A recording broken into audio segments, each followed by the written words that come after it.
Just taking a few nice deep breaths.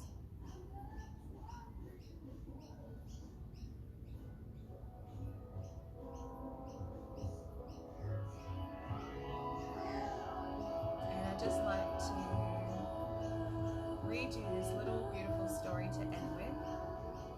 I was thinking yesterday what I would like to share with you, and this morning when I woke up, it was the first thing that popped into my head. It's a really beautiful story. So it's called The Goodness Finder. So there was once a king who had 2 sons. As the king was nearing the end of his life, he had to decide which of his sons was truly noble and would be the most benevolent caretaker of his people, ruling the kingdom when he was gone. He called his first son and he asked him to go throughout the kingdom and find one truly good person and bring him back. So the prince traveled throughout the kingdom in search of a good person. He first went to all the places where he thought he would most likely find a good person, such as holy places and places of worship, and he interviewed the teachers and the students. On the surface they seemed good, but the more he delved, the more he found that each person was flawed in some way.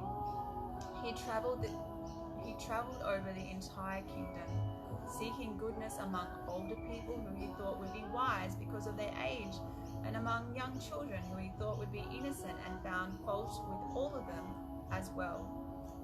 In all people, men and women, old people and children, he found fault in their behavior and their character. After 1 year of searching, he returned to his father and told him he was unable to find a good person in the whole kingdom. Now the king called his second son and told him to find a bad person and bring him to him. This son traveled to all the disreputable parts of the kingdom. He visited the prisons and the places where the prostitutes worked. He interviewed all kinds of people. At first they seemed bad, but he talked to them and got to know them better. He found something good in each and every person. At the end of a year, he realized he couldn't take anyone back to his father. So he returned and apologized for not finding a truly bad person. The father then embraced his son and said, "You are worthy of being king. I have found my replacement." There is a saying that one person looks at the full moon and is overwhelmed by its beauty. Another person noticed the poke marks on the surface. Which kind of person am I? Every one of us is like a small moon, reflecting the effulgence and beauty of the Supreme. In truth, every living being is an angel, a spark of the Supreme. In some of us, the natural angelic qualities are apparent, and in others they are more covered. However, a good man sees the good in all. We need to soberly ask ourselves, do I see the good and positive things in people, or do I see their faults? Am I a fault finder or a goodness finder? The answer determines whether we will taste the sweetness of spiritual love. So, have a wonderful day. May we embrace these mantras heart to heart as we go throughout our day, and may we pray and strive to be this goodness finder. Namaste, and I'll see you next Thursday. Thank you so much for being here. It was such a pleasure and an honor to guide you through this practice.